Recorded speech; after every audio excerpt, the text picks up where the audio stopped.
यहाँ पे आए हुए हैं सत्यानंद जी। जी कैसे हैं आप? मैं सुन रहा था, आपका जो शुरुआत से ही सुन रहा था। जी और जी। ये जो बीच में प्रश्न चल रहा था, इसमें मैं बता दूं कि ये जो व्यक्ति पूछ रहा था, जो कहते हैं कि हम्म। कोई ब्राह्मण ठाकुर और बनिए ये ओबीसी में आते हैं, एससी में आते हैं, एसटी में आते हैं। वास्तव में क्या हम्म। है कि जिस प्रकार राजस्थान में चमार कम्युनिटी के लोग यादव लिखने लगे हैं। अब वहां का कोई आदमी ये कह दे कि साहब यादव तो क्या है, एससी में आता है, तो कैसे आता है एससी में, हम तो ओबीसी में, हम तो क्षत्रिय है। तो ये जो नकली ब्राह्मण, नकली ठाकुर, नकली बनिए हैं, जो कहते हैं कि हम ओबीसी में आते हैं या एसटी में आते हैं, एसटी में, वास्तव में ये है शूद्र ही, लेकिन अपने आप को ब्राह्मण लिखने लग गए कुछ कारण से, या ठाकुर लिखने लग गए, और वो बनते ठाकुर है, ब्राह्मण है, बनिए हैं, बाकी वो है शूद्र ही।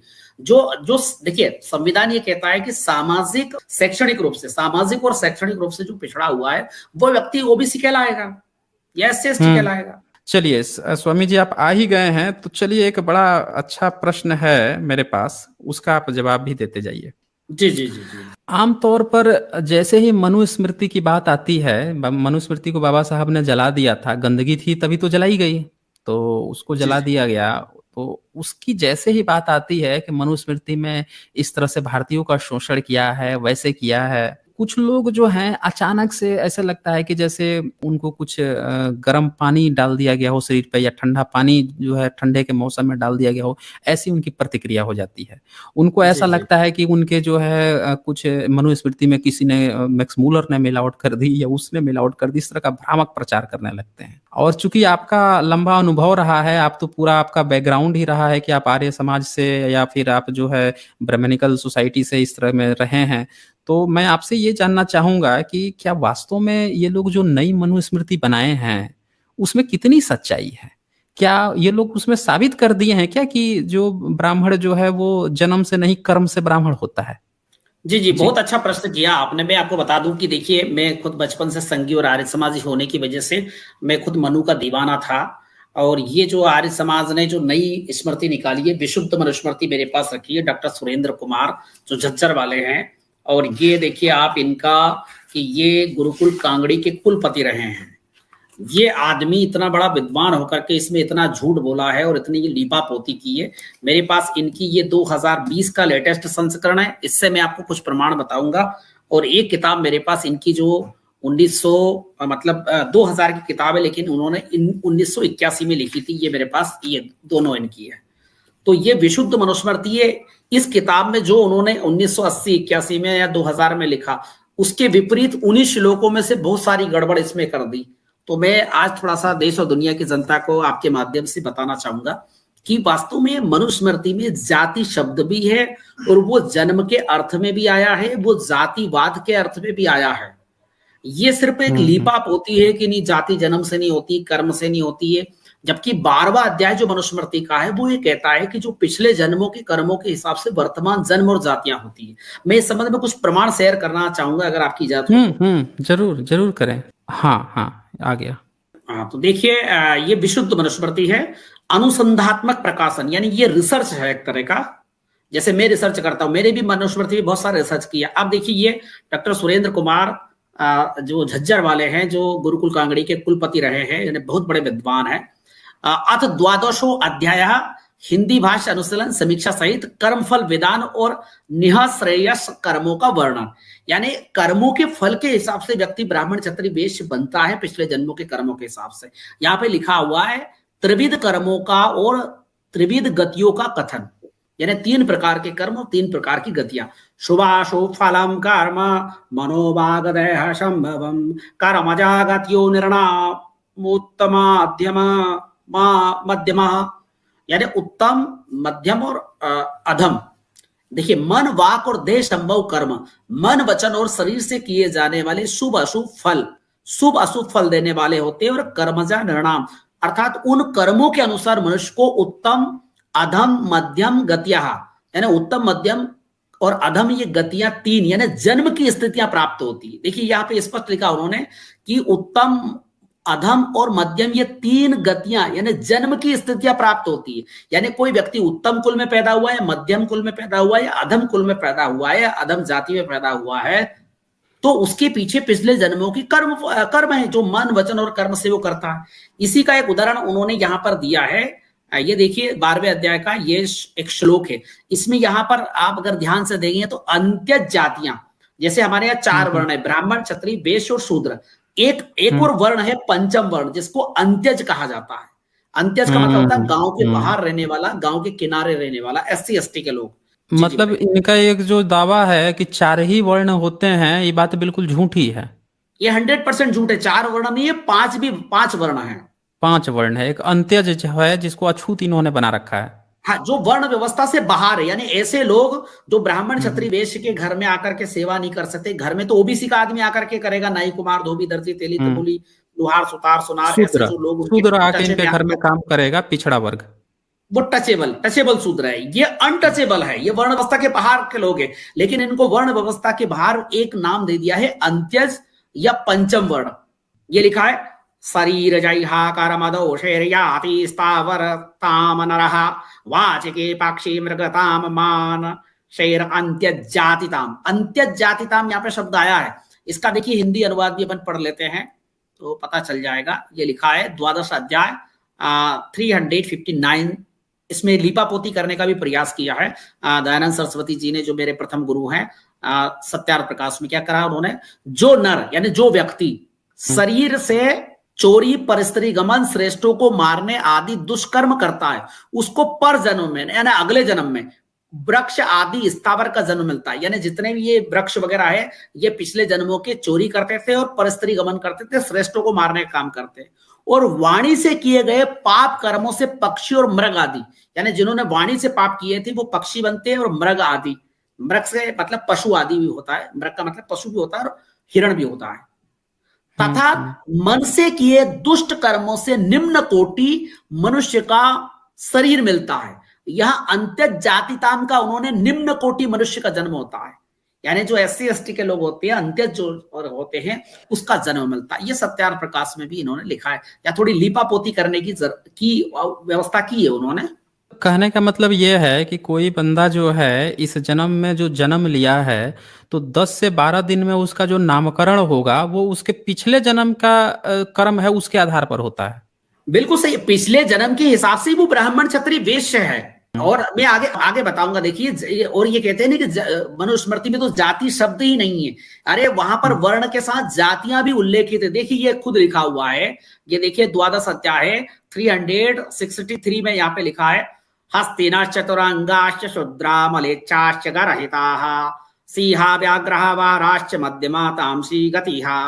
स्पष्ट यहाँ पर लिखा हुआ है कि हस्तिना चातुरंगा, पशुओं में हाथी और घोड़े, सिंह, बाघ और सुअर, और चा और गर्हिता यानी निंदनीय कार्य करने वाले शूद्र, गर्हिता, शूद्राचा, मलेच्छा और मलेच्छ, ये मध्यम तामसी गतियां यानी मध्यम तमोगुणी लोगों को परलोक में उक्त प्रकार के जन्म प्राप्त होते हैं, यानी अगले जन्म में, परलोक से अगले जन्म में।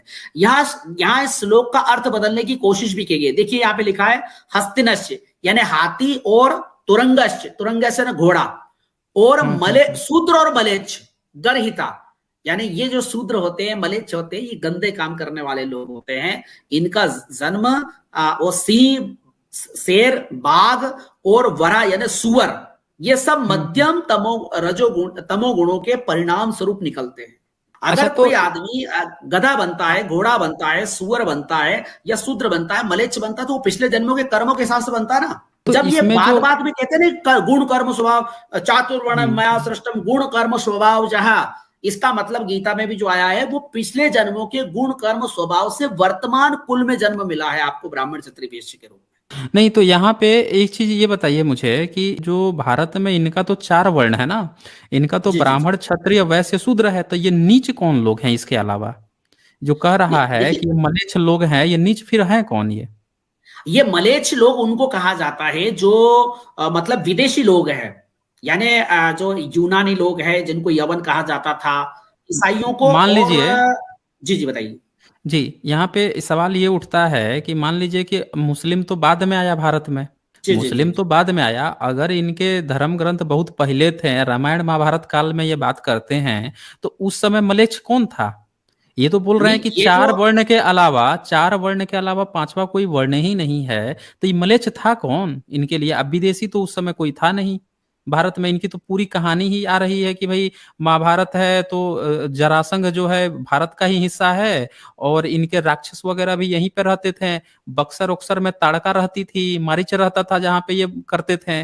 तो इनके जो ये मलेच्छ हैं ये कौन से देश में रहते थे? अच्छा, ये तो यहीं मलेच्छ पे। शब्द का मतलब होता है मल की इच्छा करने वाला। अब कौन व्यक्ति जो मल की इच्छा करने या गंदगी की इच्छा हम्म। करने वाला, इन्होंने क्या तो विदेशियों को, हमारे पूर्वजों ने, जो लोग हमारे धर्म संस्कृति को नहीं माने या वर्ण व्यवस्था से बाहर के लोग हैं या विदेशी लोग हैं, जो हम्म। भारत से जुड़े हुए जो विदेशी आक्रमणकारी थे, उनको मलेच्छ शब्द से यूज नहीं किया तो है। ये तो तब हुआ होगा ना जब भारत में विदेशी आए, लेकिन इनका मनुस्मृति जो मनु का ये विधान है, इनका तो कहना है कि उस समय कोई विदेशी था ही नहीं भारत में। इनके तो सिर्फ चार वर्ण थे। इनका तो ये भी कहना है कि इनके ईश्वर ने पूरी दुनिया को चार वर्ण में ही बांटा था। फिर ये पांचवा म्लेच्छ आया कहाँ से? ये पोल पट्टी खुल गई ना यहीं पर। तो यही तो है सबसे बड़ी बात कि हम्म। इसको ये विशुद्ध मनुस्मृति में बोल रहे हैं कि विशुद्ध हम्म। मनुस्मृति में ये श्लोक शुद्ध है, और ये हम्म। लाखों करोड़ों साल पुराना है। और ये जो सृष्टि बनी थी और वेद बने थे, उसी वेद के समय। बाद जो प्रथम राजा था मनु, उसने लिखा है। तो ये मलेच्छ कहां से आ गया? बिल्कुल आपने सही हाँ। पॉइंट पकड़ा है। और ये बोलते अच्छा हैं कि देखिए, पूरी जी जी दुनिया में जो है चार ही वर्ण में डिवाइड है। फिर ये म्लेच्छ लोग हैं कौन? विदेशी तो हुए नहीं फिर। जब पूरी दुनिया जी ही इनकी चार वर्ण में डिवाइड है, इनका ईश्वर पूरी दुनिया के लिए प्रोवाइड कर रहा है, फिर ये म्लेच्छ कहाँ से आ गया ये? जी। जी जी। अच्छा देखिए, ये ऋषि दयानंद जी जो हमारे प्रथम गुरु है, उन्होंने क्या है यहाँ लीपापोती की है। जो मध्यम तमोगुणी है वे हाथी, घोड़ा, शूद्र, मलेच्छ, निंदित कर्म करने वाले, सिंह, व्याघ्र, वराह अर्थात सूकर के जन्म को प्राप्त होते हैं। स्पष्ट है कि शूद्र जो होता है, मलेच्छ होता है, वो जन्म से होता है। हाँ। जब शूद्र और मलेच्छ जन्म से होता है, हाथी, घोड़ा, सिंह ये सब जन्म से होते हैं, तो फिर ब्राह्मण, क्षत्रिय, वैश्य भी तो जन्म से होंगे ना, कर्म से कहां से होंगे? और कर्म से होंगे तो पिछले जन्मों के कर्मों के हिसाब से होंगे। देखिए आगे मैं बताता हूं आपको। हम्म। ये लिखा हुआ है इसी 12वें अध्याय में, ये पृष्ठ मनुस्मृति है 364 में लिखा है। राजस गतियों के तीन भेद, यानी जो रजोगुण होता है उसके तीन भेद है। झल्ला, मल्ला, नटा, शिव, पुरुषः, शस्त्र वृत्ययः, द्योतपान प्रसक्ताश्च जगन्या राजसी गतिः। ये 45वां श्लोक है 12वें अध्याय का। जो अधम रजोगुणी है वे झल्ला अर्थात कुदाले आदि से तालाब आदि खोदने हारे, ये दयानंद सरस्वती जी का अनुवाद है। मल्ला अर्थात नौका आदि चलाने वाले यानी निषाद लोग। नट यानी जो बांस आदि पर कला, कूदना, चढ़ना, उतरना आदि करते हैं। और शस्त्रधारी भृत्य अर्थात चपरासी एक जाति होती होगा कोई। और जुआ आदि और मद्यपान में आसक्त ऐसे जन्म नीच रजोगुण का फल है। यानी नट के घर पैदा होना, या मल्ला यानी निषाद के घर पैदा होना, कुदाली से खोदने हारे, गड्ढे खोदने वाले पैदा होना, भृत्य के रूप में पैदा होना, जुआरी के रूप में पैदा होना, मद्यपान में आसक्त के रूप में पैदा होना, ये ऐसे जो जन्म होते हैं ये उन रजोगुण का फल है। जन्म नीच रजोगुण का फल है, नीच लिखा हुआ है। नहीं, ऐसे जन्म नीच रजोगुण, यानी रजोगुण की तीन कैटेगरी होगी, एक उत्तम, मध्यम और एक नीच। तो उसमें जो नीच कैटेगरी से नीच लोगों का जन्म होगा ना, ये मल्ला भी नीच है, केवट भी नीच है। तो ये तो इसने कह दिया कि जन्म ही नीच से पैदा हुआ ना, जन्मजात ही नीच बता दिया ना इसने। फिर तो कर्म की बात कहाँ आई? पिछले जन्मों के कर्मों के हिसाब से। हाँ तो इस जन्म में कर्म की बात ही नहीं आई ना। ये तो बोल दिया कि जन्मजात ही नीच पैदा हुए हैं। पिछले जन्म तो होता नहीं है। पिछला जन्म तो किसने देखा है? पिछला जन्म का क्या है? इस जन्म में तो ये प्रॉपर नीच हो गए ना, जन्म से ही नीच हो गए पैदा। ये लोग यही कह रहे हैं। आगे भी देखिए आप, अगला श्लोक है उसको अगर देखेंगे तो वो भी ये कहता है कि जो मध्यम रजोगुणी होते हैं वे राजा, क्षत्रिय, वर्णस्थ, राजाओं के पुरोहित और वाद विवाद करने वाले द्यूत, प्राणविक, वकील, बैरिस्टर, युद्ध विभाग के अध्यक्ष के जन्म पाते हैं। यानी ये जन्म से ही उस कुल में पैदा होते हैं और वहां पर जन्म से ही मतलब इनको वो शिक्षा ट्रेनिंग मिलती है कि ये वो मतलब ये जन्म से ही है। देखिए स्पष्ट लिखा हुआ है यहाँ। चलिए आगे और भी बता देता हूं मैं आपको। ये 350 मनुस्मृति, विशुद्ध मनुस्मृति में लिखा हुआ है ध्वज जन्म से ही होते हैं। कैसे होते हैं? एक व्रात्यों का प्रायश्चित इसमें लिखा है, ये शाम ध्वजा नाम सावित्री नानुच्चेत यथा विधि तान शारयित्वा रात्रीन कृच्छान यथा विद्युप नाययेत। यहां पर लिखा है कि जिन ध्वजों का ध्वज का मतलब होता है ब्राह्मण क्षत्रिय वैश्य, यानी जिनका दोबारा जन्म होता है। दोबारा एक जन्म तो माँ के गर्भ से होता है, फिर दूसरा जन्म इनका होता है जब गुरुकुल में जाकर के इनको जनेऊ संस्कार करवाया जाता है। अब यहां पर ये लिखा हुआ है कि जिन ध्वजों का, यानी जिन ब्राह्मण क्षत्रिय वैश्यों का यज्ञोपवीत संस्कार उचित समय पर नहीं हुआ हो, स्पष्ट होता है कि उनका यज्ञोपवीत संस्कार उनके बालकों का नहीं हुआ, यानी है वो जन्म से ब्राह्मण क्षत्रिय वैश्य, लेकिन उचित समय पर, यानी वो 10 दिन में होना चाहिए या 4-5 साल की उम्र में उनका जो 5 साल 7 साल और 12 साल में या 10 साल में उनको गुरुकुल में जाना चाहिए, तो वहां यज्ञोपवीत संस्कार हो जाएगा। लेकिन वो गए नहीं, वो हो गए बड़े 25 साल के, 20 साल के, 23 साल के, तो अब उनका क्या करें? उनके लिए लिखा है कि जिन ध्वजों का यज्ञोपवीत संस्कार उचित समय पर नहीं हुआ हो, उनको 3 व्रत, यानी प्रायश्चित का व्रत होता है, करा के विधि पूर्वक उनका उपनयन संस्कार कर देना चाहिए। स्पष्ट होता है कि अगर जाति कर्म से होती, तो यहां पर स्पष्ट लिखते हैं ना कि जिन ब्राह्मण क्षत्रिय वैश्य और शूद्र बच्चों का या बालकों का उपनयन संस्कार टाइम पर नहीं हुआ, उन सभी का बाद में ये व्रत करके और उपनयन संस्कार कर दो। यहां स्पष्ट लिखा है कि जिन ध्वज बालकों का, ध्वजों का, यानी जिन ब्राह्मण क्षत्रिय वैश्य के लड़कों का यज्ञोपवीत संस्कार बचपन में नहीं हुआ, उनको जवानी में कर दीजिए आप। तो कहां है? जन्म से ध्वज, ध्वज जो होता है वो जन्म से ही होता है, वो कर्म से कहां होता है? कुल मिला के शूद्र को उपनयन का भी अधिकार नहीं है, यही नहीं ना? है, बिल्कुल 101% नहीं है। तो शूद्र जो है, जब उसका उपनयन नहीं होगा, पढ़ाई नहीं करेगा, तो उसका कर्म कैसे दिखेगा लोगों को कि पढ़ा तो अच्छा बना कि खराब बना? जब उसको पढ़ने का ही हक नहीं है तो कर्म क्या करेगा? वो तो शूद्र ही रह जाएगा ना। अरे ये कर्म अर्म का जो लफड़ा है, ये तो अंग्रेजों के दबाव की वजह से जो आधुनिक युग आया है, तो आज जो ब्राह्मणवाद पर चारों तरफ से जो हमले हो रहा है, उससे बचने के लिए हमने ये कर्म की फिलॉसफी, नहीं वो जन्म से नहीं कर्म से होता है, ऐसा नहीं होता है, वैसा नहीं होता है, ये बीमारी बाहर से दयानंद सरस्वती और आर्य समाजियों ने फैलाई है, और उसी से इन ओबीसी SC ST के जो बुद्धिजीवी, उनकी बुद्धि को भ्रष्ट किया जा रहा है, ताकि वो ब्राह्मणवाद के खिलाफ उठ के खड़े ना हो जाए। ये वो असली बुद्ध पॉइंट पूरे था। सा अम्बेडकर का अमृत ना पी ले।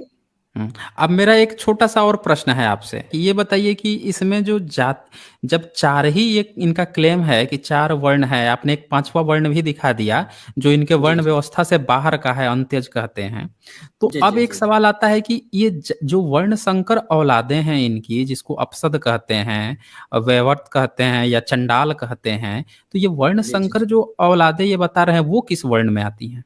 इनने तो बता दिया है ना कि ब्राह्मण जो है क्षत्रिय के से शादी कर सकता है, क्षत्रिय से वैश्य की लड़की से कर सकता है, शूद्र की लड़की से, वो सब भी अपने से नीचे वर्ण की कर सकते हैं। तो जो वर्ण संकर औलादे होंगी, या शूद्र किसी ब्राह्मणी से शादी कर लिया या वैश्य क्षत्रिय से कर लिया, उनके जो बच्चे होंगे ये किस वर्ण में आएंगे? देखिए, वही मैं कह रहा था कि वो 10-65 को बार बार हमारे आर्य समाजी भाई उछालते हैं कि 10-65 पे लिखा ब्राह्मण क्षत्रिय बन जाता, क्षत्रिय वैश्य बन जाता, शूद्र ब्राह्मण ये बन जाता है। उसके 64 वाला श्लोक और उधर 65 से 66 वाला श्लोक देखेंगे तो उसमें ये लिखा हुआ है कि जो ब्राह्मण मतलब किसी शूद्रा से या शूद्रा ब्राह्मण से शादी करेगी तो कि 7वीं पीढ़ी में उसका वर्ण परिवर्तन होगा, यानी 7 पीढ़ी के बाद वो ब्राह्मण माना जाएगा या क्षत्रिय माना जाएगा या वैश्य माना जाएगा या शूद्र माना जाएगा।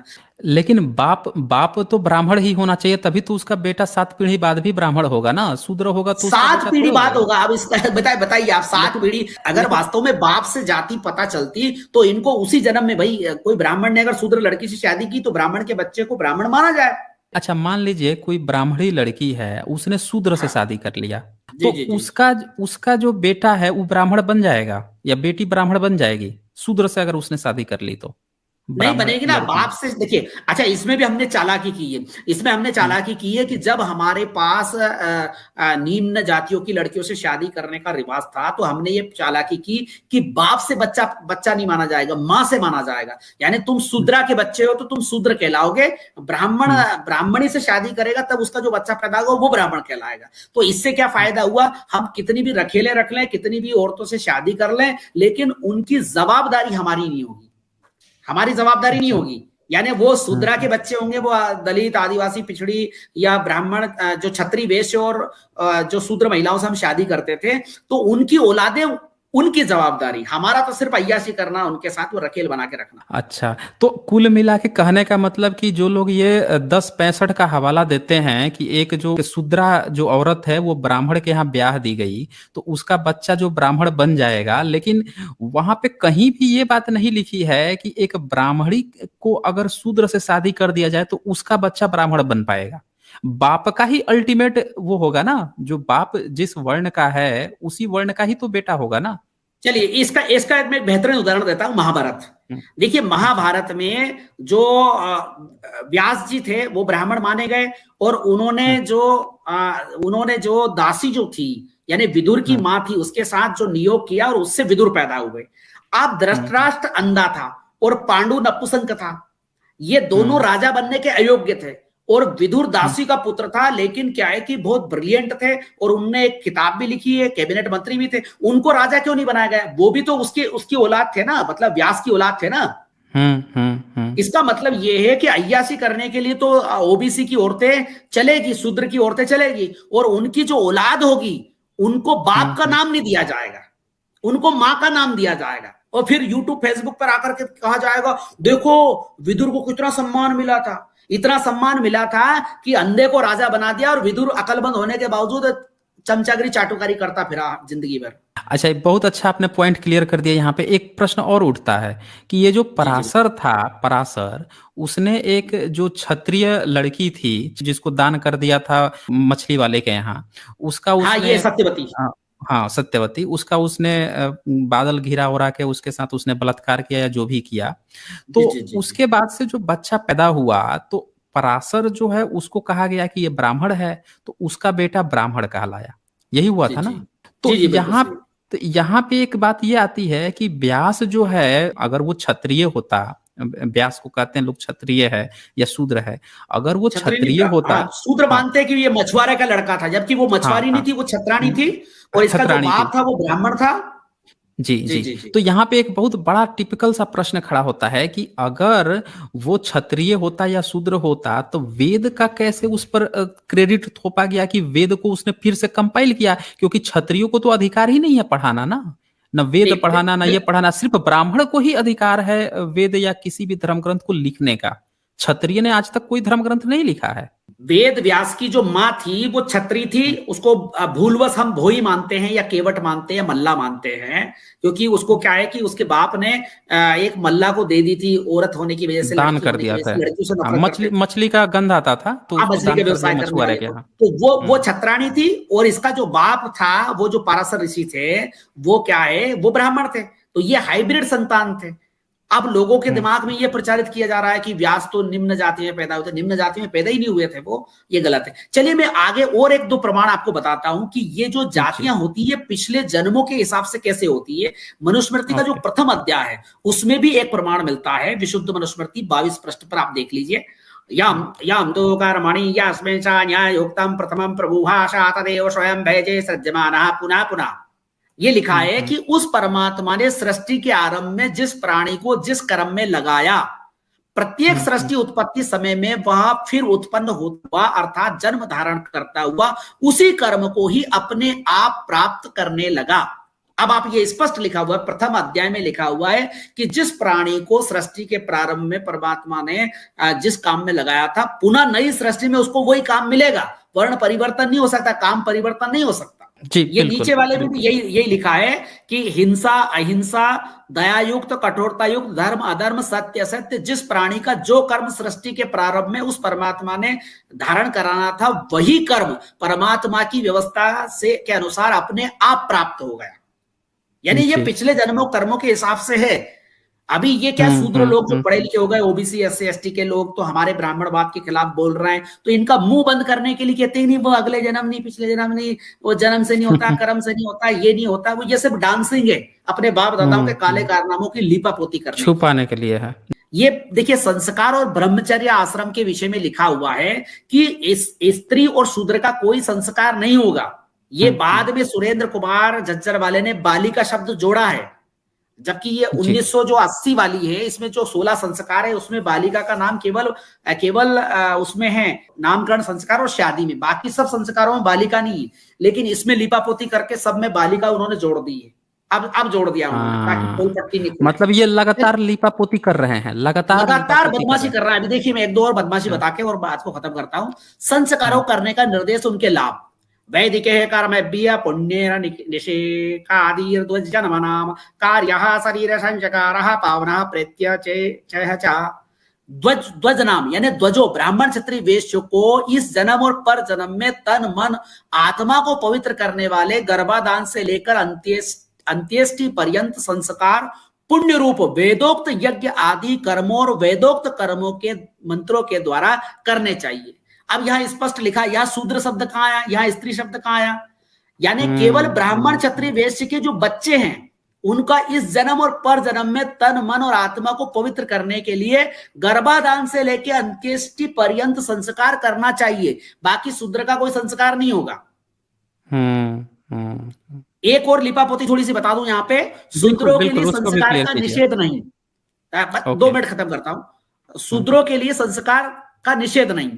ये जो 10:126 है, इस श्लोक को सुरेंद्र कुमार ने प्रक्षिप्त घोषित कर दिया है और इसकी टांग पकड़ करके थोड़ा आधा सा श्लोक लेकर के बोल दिया है संस्कारों को करने का शूद्रों के लिए विधान भी नहीं है और निषेध भी नहीं है, ध्वजों के लिए अनिवार्य विधान है। शूद्र देखिए, शूद्र शिक्षित ना होने के कारण संस्कार करने योग्य और वैधानिक अधिकारी नहीं होते, किंतु वे ध्वजों से करा सकते। तो ये बात मनु लिख देता ना भाई, अगर वो अशिक्षित है तो पंडित जी तो शिक्षित है। एक नई कुमार धोबी दर्जी तेली तंबोली गुजर सोंधिया दांगी यादव अगर अशिक्षित है तो उनके बच्चों का संस्कार तो ब्राह्मण तो करा सकता है ना, क्या प्रॉब्लम है उसमें? तो ये बहुत सारी बदमाशियां हैं। और एक सबसे बड़ा प्रमाण है कि 10 दिन का जो बच्चा होता है उसका संस्कार होता है, उसके जाति का नाम लिखा जाता है नाम के पीछे। देखिए 10वें दिन माता पिता संस्कार करे बालक का, तो कैसे करते हैं ये? मंगल्यम ब्राह्मण क्षत्रिय बलान्वितम वैश्य धन संयुक्तम शूद्रस्तु जुगुप्सितम।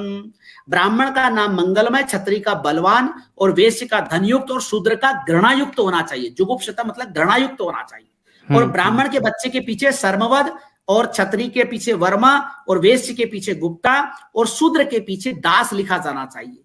तो अब मुझे बताइए कि 10 दिन का बच्चा है, उसको आप जन्म से ही तो ब्राह्मण क्षत्रिय वैश्य के तमगे बांट रहा है। फिर आप कहते हैं कि जाति जन्म से नहीं होती, कर्म से होती है, ऐसा नहीं होता, वैसा नहीं होता है। एक अंतिम प्रमाण और बता दूं मैं आपको, जो लोग कहते हैं नहीं कि वो साहब जन्म से नहीं कर्म से होते हैं, तो उसके लिए एक बेस्ट प्रमाण मैं आपको बता देता हूं और बात खत्म करता पूरी तरह, क्योंकि आपका ज्यादा टाइम नहीं दूंगा मैं। पंकज जी का भी यहाँ पे सुपर चैट आया है। ये लिखते हैं, महाराज जी आपने मेरी बहुत बड़ी शंका दूर कर दी। पूर्व जन्म के कर्म से ही वर्ण व्यवस्था बनी है। ये मनुवादी इसे इस जन्म के कर्म का ही रोना रोते रहते हैं। बहुत धन्यवाद आप दोनों का, जय भीम। जी बहुत अच्छा आपने लिखा है पंकज कुमार जी, और एग्जैक्टली यही पॉइंट है जिस पर ये लोग भ्रमित करते हैं ब्राह्मणिकल सिस्टम के लोग, जो आज के ओबीसी एससी एसटी को।